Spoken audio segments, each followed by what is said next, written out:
ধরতে পারবে না মনে, ধরতে পারবে না। অনেক বড় একটা রুই মাছ ধরছে। হ্যাঁ আরে ল্যাংচা ধরে আর একটা মাছ ধরে কি আই ল্যাংচা ধরলে ল্যাংচা দেখাই চলে যাবে না ল্যাংচা দেখাবে।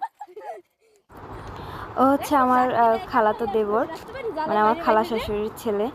দেন ও হচ্ছে মাছের মুখ মানে মাথা না ধরে মাছের লেঞ্জা ধরতে যেতে আমার বোন আবার একটু ওর সাথে মশকারি করলো, বেয়াই হয়তো। সর সর সর সর সর সর সর সার সার সার ওই দিন কাটতে বড় আরে সর লাথি মার আবার।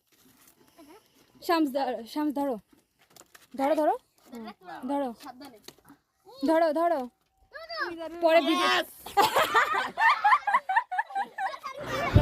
মাছটাকেও কিছুতেই ধরতে পারতেছিল না, মনে হচ্ছিল মাছটা আমার দেবরকে ইগনোর করতেছে। অবশেষে ধরেই ফেললো। এখন আমার জামাই মানে আমার হাজবেন্ডের পালা।